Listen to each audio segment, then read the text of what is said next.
and welcome to Awake Ones. I'm Alexandra Wenman.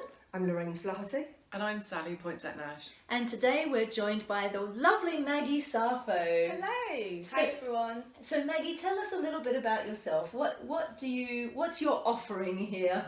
Hi everyone. So I'm Maggie Sarfo, as Alexandra just said. I'm a mentor, I'm an author, and I also advise people, and normally I say people work with me because they explode their sales revenue and they attain their highest potential. So I sit in this cross between business and personal growth. So that's all I talk about all the time. So business growth and personal growth. So you're like a conscious businesswoman. It's like the thing that the world needs right now. Yeah. Amazing. So what sorts of clients do you work with? So I work with a range of clients. So normally is when it's with business, and if it's a larger business, then it's about the leadership. So I'll work with the people who sit on top. I get them to define what growth looks like for them. I have individual chats with, say, the CEO and then his direct reports, and then based on that, I come up with where the gaps are for them to attain that growth number together. And it's about deep communication. It's about that deep relationships that you have to form internally within the business and also with your clients and stakeholders. So that's one side, and then I also work with smaller businesses and entrepreneurs. And with them, it's all about, again, looking at, what the challenges are. And as we know, we can't really separate the self from the business, it's just one. So even though they might say to me, it's about the business and these are the challenges, we always come back to the person and the mindset and we bring it together, and growth happens on both levels. And then I work with individuals as well. So, people who are awakening.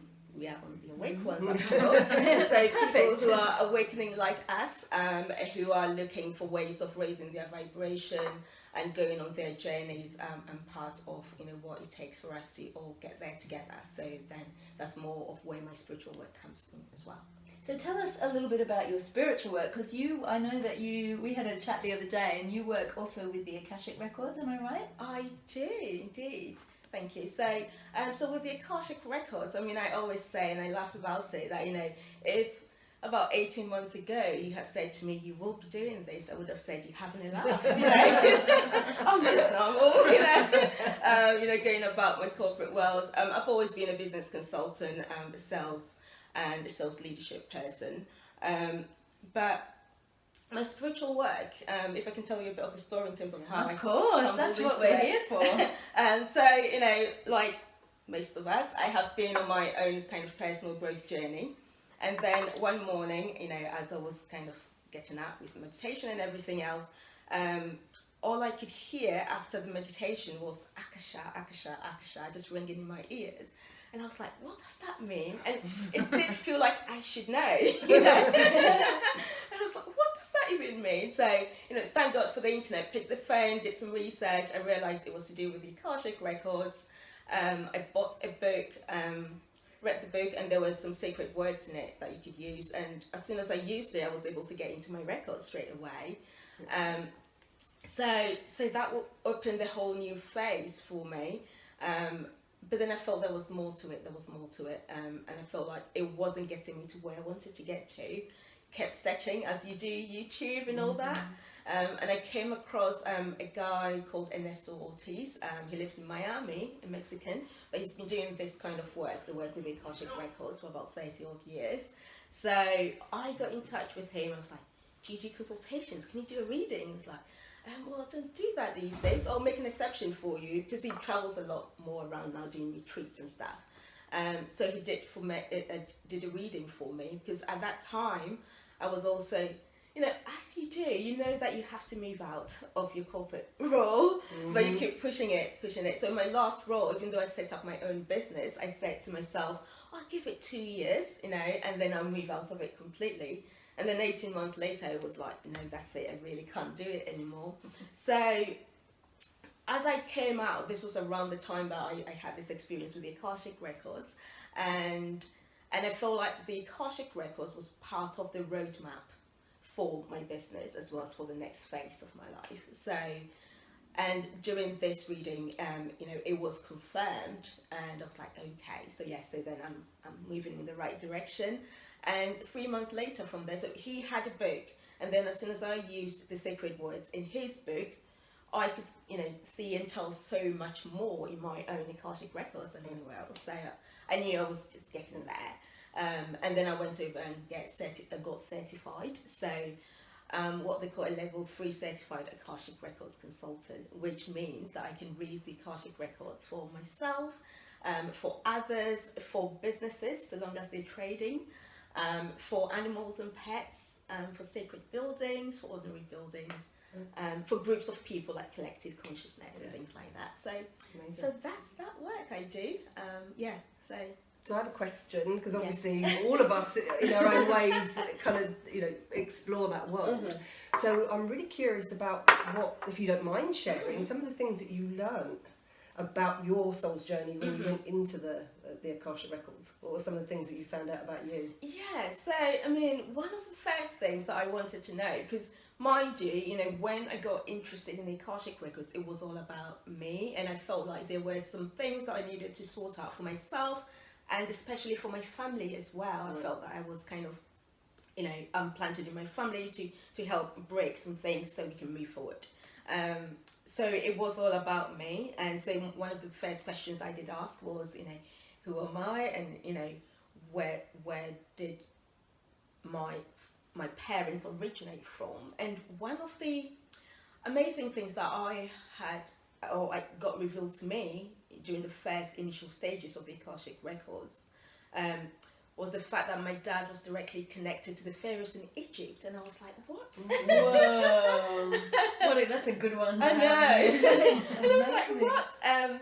But then it did make sense. My dad has passed on now, but he was always that kind of person that people looked at him, and I grew up in Ghana, but they looked at him and they're like, you're not from here, that kind of thing. So it all made sense, but yeah, so that was one of the key lessons I learned from the Akashic Records in terms of how expansive it is, and how, it's got that huge, plethora of information that, once you start to get into it, then it feels like, yes, things are starting to make sense, but it's also the expansiveness of it, like we think we are these beings and we having such fun and we're so important, but if you look at the bigger picture, it's just incredibly humbling and amazing. And for me, being able to, find that out for myself, find that out for my family, clearing ancestral patterns and things like that, but being able to hold the space for others to do their work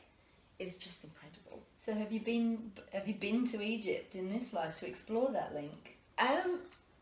Not physically, but then since then I've had a lot of kind of connections with like the goddesses like Isis and Horus, and so. Well, my darling, it just so happens that we're running a retreat to Egypt in April, so you might be interested in that. Wow. Shameless plug, sorry.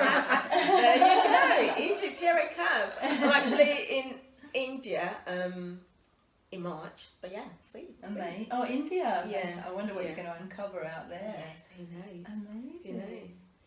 Does that answer your question? I'm not Yeah, sure. yeah. But it was about getting to know the self, and then from there, then exploring out. Because I always feel that not until we get to know who we are,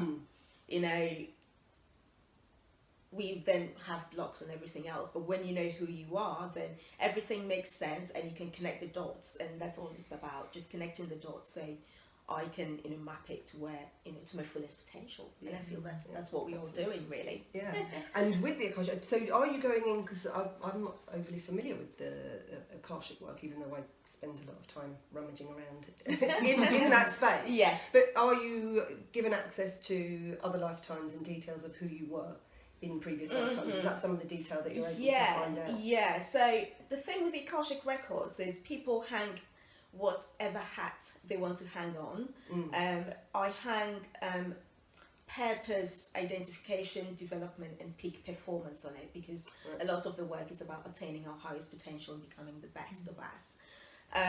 So in a typical process, and hopefully that will answer the question for you. In a typical process, someone books a session, or I decide to go into my records. I do like a mini centering meditation, and then I use some sacred words, what we call a sacred prayer, using my name, so I know that I'm getting into the right records. Right. If it's someone else, then we're using their name and their full name. So these are like your protocols that you do Yeah. to set the space. Yeah, for- but then once you so that opens the records for you, and you know you're in the right place. The key thing about that is questioning and making sure that you have deep questioning techniques. So if you ask a vague answer, you normally get a vague question. You normally get a vague Vague answer. answer. So it's about that. So I go into the records because I need clarification or I need validation about things that I'm doing, or I need to make an important decision and I want some validation or get some more information about it. Now I use it to even write, because one of the core, my core areas is a communicator. So now I write more as well. So I do a blog a week talking about conscious business, and I talk about personal growth as well. And so it's just the intention I want to go into the records for. Whereas I've come across people who would say, I got to the Akashic records. The reason why I would normally use the sacred words to get there is because you're more guaranteed to get there every single time consciously. Whereas in other angles, then I've come across people who meditate and stumble into the Akashic records, and then they get revealed information that they need to know at that time, and then that's it. But they can't consciously say, I'm going into the records today. Whereas when you have the sacred key, then you can go in every time, and then after the process, you can close it as well. You can also be given it. You can be Yeah. given the keys. Yeah, absolutely. Yeah. I was given the keys. Yeah. And now it's just going, just pure intention. Yeah, Just to go in. yeah, absolutely. And then it's about what you make it really, and It's you want to amazing. communicate within there. And it's wonderful to know that it is accessible to all. Like, Oh as long yes, as once you know how to get in, Oh, you yeah. know how to. Yeah. And I like that Yeah. you said be specific, because that's really Yeah. that is one of the Yeah. keys, I think, Yeah. to be really specific, to find out what you need, because it's obviously an infinite space. Oh yeah, yeah. I think it's key in business as well, is asking good questions. Yeah. And exactly. no vague questions needed. But Yeah. I'm interested to know, you said that you can do this with pets. Anyone that knows me knows I'm dog crazy. Whenever I do work, my dogs seem to come up all the time. A couple of my dogs have. Yeah, we did some work and they showed up as being Syrian. Yeah. So yeah, how does it work with dogs and pets, and have you done that work? So long as you get the permission of the owner, then yes, you use the same process as you would in terms of opening someone else's records. Now, some animals are more spirited than others, so there are instances where you might have a pet, but you have a soul connection with them in the past, or even in the present life as well, so that you're working with them in a way. So it's the same process, so sometimes animals and pets really want to communicate, but we don't necessarily get the time to listen. So when we find the space to sit with them, normally they do communicate. So yeah. Have you got any cool stories about animals that you can tell us? Specifically, so there was this lady that I was working with, and she said I can speak about this, but so she is connected, even though she currently works with people, she's very connected with horses as well. Okay. And she was like, well, but when I'm with the horses, I feel so much happier. I know there's a lot more, but why am I working with people now? Does that mean I should stop working with people now and go and work with the horses and animals straight away? But the key is, I think we have various gifts. And with her, yes, she said, and the information that she got was that, she's got a very strong connection with the animals. And because, again, it's a path, and we have so many, it's a priority thing, and what is best for us in the now. So it's about opening up to whatever, gifts that come our way. But yeah, so Yeah. So It's the best story did I the can horses share. have a specific message for her when Yeah. you tuned in? Yeah, absolutely. And when she was even healing a horse, because what she does now, she can also do it for a horse. But when she's doing it for a horse, she feels really, really, really connected. And it's almost like, yes, this is where I should be all the time. But then, we do get the opportunity to do other things, because there are lessons for us to learn from there as well, and to bring it to where we feel the most comfortable in as well.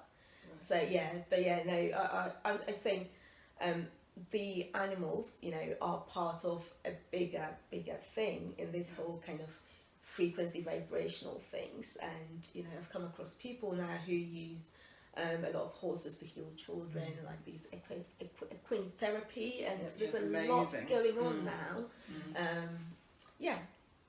So yes, I mean, that aspect of my work with the Akashic records is one that I would like to develop more. But yeah.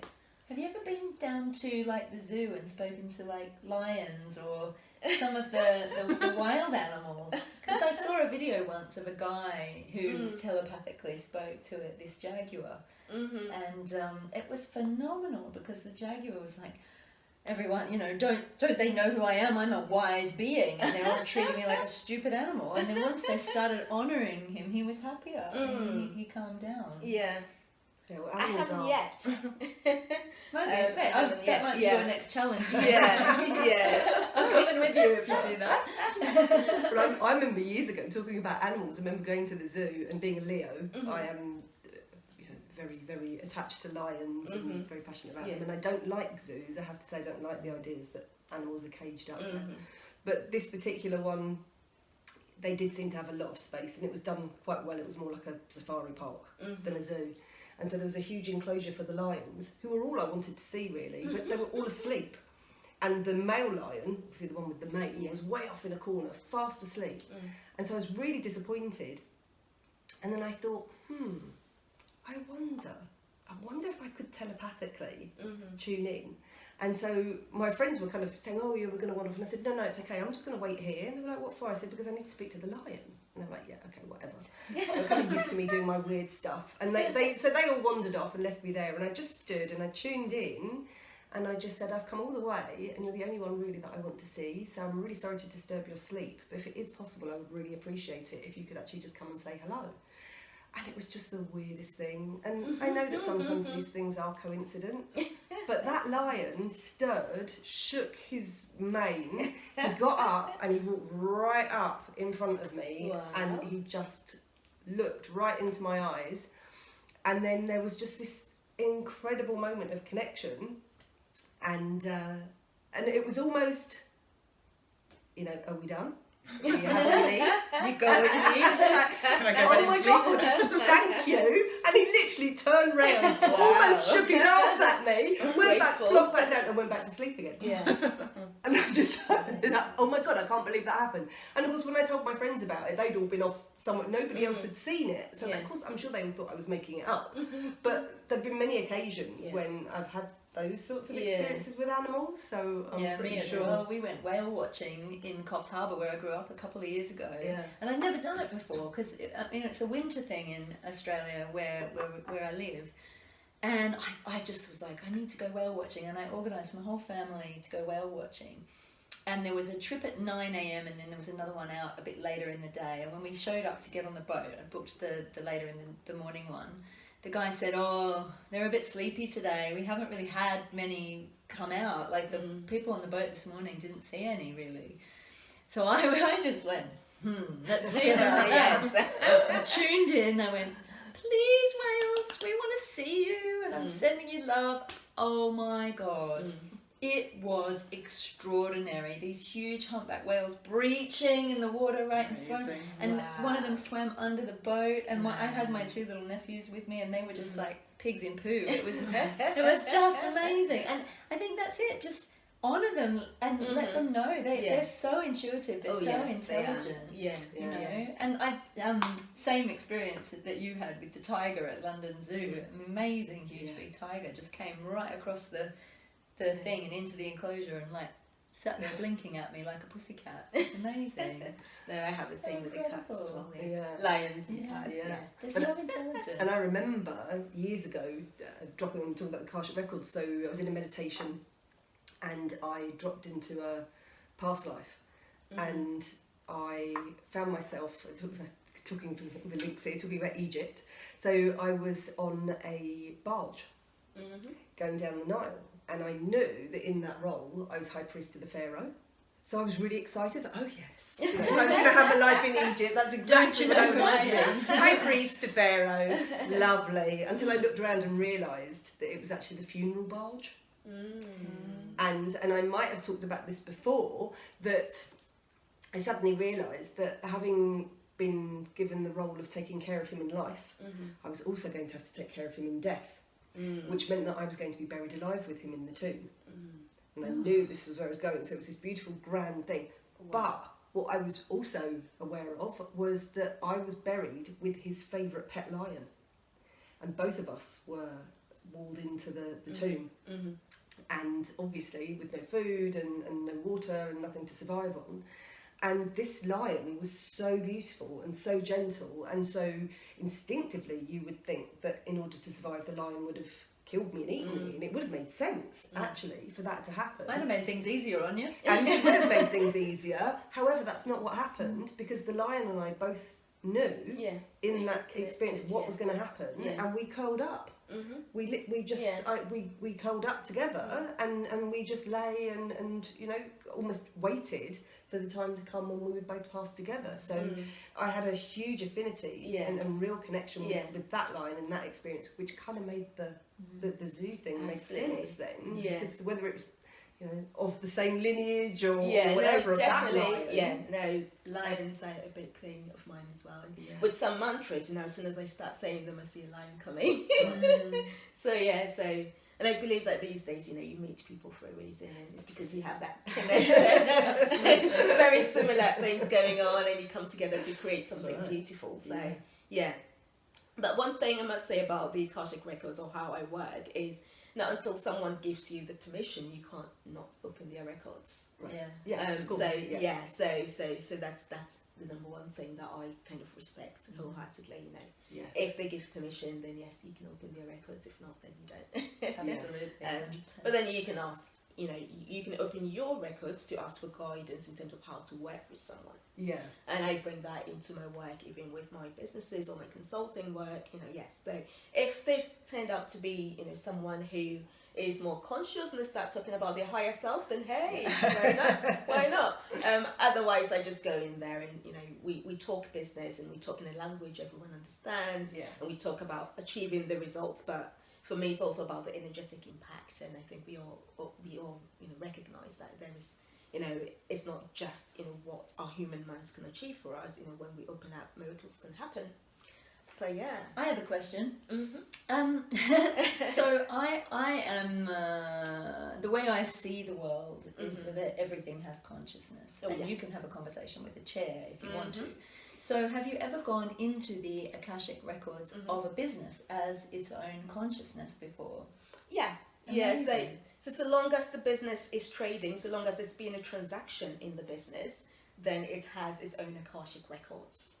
And so long as you can get permission from the owners of the business, and if it is more than one, then they all have to agree for the records of the business to be open. And then you can actually do you know, you can do a reading, or, you know, a consultation with regards to specific questions about the business and the root causes of what's happening, and what are their best resources to resolve it, and things like that. So it's about, you know, going in, asking questions, and getting answers and clarification to move forward in confidence.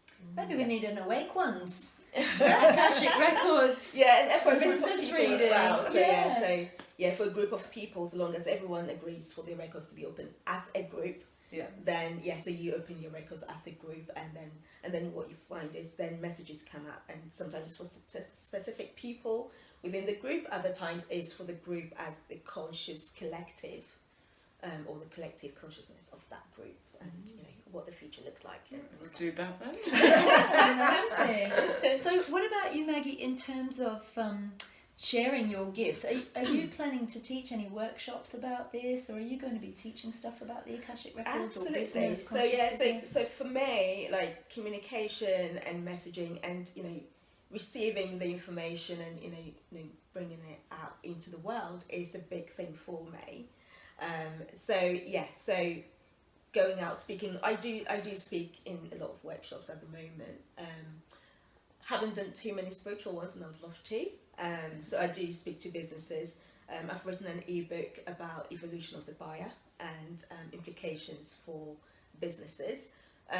But yeah, so for me, it's about receiving the information, bringing it out in a language that makes sense to everyone, and impacts us in a way that makes us move forward, both in a collective as well as in an individual way that helps us all attain our highest potential, because that's all we're all here for. So yes. Yeah, wonderful. Because I keep saying we need to normalise these kinds of conversations. This is part of why we brought this show out, because there's a minefield of language and different terminologies out there, and you kind of have to meet your audience where they're at in a way, and make them comfortable in stepping out. So it's great. I mean, I'm quite lucky because I'm very out there, and my clients are very out there. I tend to only attract people that are ready for the kind of stuff that I talk about. But you have to I know that you have to navigate, sort of bring it down to a level of language, I think, that people are comfortable with, or that they're going to grasp. But then it's incredible because and that's why we shouldn't make assumptions, because sometimes you start from somewhere and then it just opens up, and before you realise you may you in a deep conversation about the Akashic records, and they're like, well, I didn't realise it was going to be like this, but I actually love it, and and they just go on, and a lot of these conversations are happening now. So I blog every week, and as I said, it's either about personal growth, spiritual growth, or business growth. And I use the 12 chakras to write a leadership blog series. So all the 12 blogs were about going from the Ep.24 chakra all the way up. So even though I'm talking about business, and I'm talking about oneness, I'm talking about what it takes to form that deeper relationships, and what that means for profitability within the business and the longer term relationships, and what it means for that individual as you're growing, and as you lead people in a way that actually adds more value compared to someone who doesn't recognize all these other characteristics that makes a good leader. And so I'm using the 12 chakras, and I'm speaking in a way that still resonates. And what happens is when you put these out there on LinkedIn and social media, you just connect with people who are just ready for that kind of information. And those who are curious, they're curious, and you start a conversation, and you meet them exactly where they are. And when they're ready, they come back for more. So yeah. I mean, we share a background. My background is corporate as well, and I left that world after the 6-figure salary, and I think kind of working as a CEO and a COO in various different management roles in businesses, the owners and the high net worths, and I work with a lot of A-list celebrities, they're all very open to these conversations, and they use this as a tool to make them perform at their best. But as you work with the business, do you then work with the teams within that business, and do you find that you come up against more resistance at that level than with the owner or the CEO or the person that... Yeah, obviously. So then you then take it on a case by case basis, and then you kind of caveat some of what you're saying, along the lines of, well, so I'm going to say this. You don't have to believe it, but I think it's going to make an impact, so I'm going to say it anyway. But you don't have to agree with me. We can always agree to disagree, but also that's why personal stories always help. So I do give examples around how there was this client, when I was in sales a few years ago, and this client always spent 35k, and they had spent that for about 8 years, and everyone in the organization was like, that's all they will spend. And I looked at the profile, and I was like, well, but they can spend more, and we can offer them more. So I took the account on, and I started building a relationship with this guy, and over the course of 12 months, they started spending 125k with us.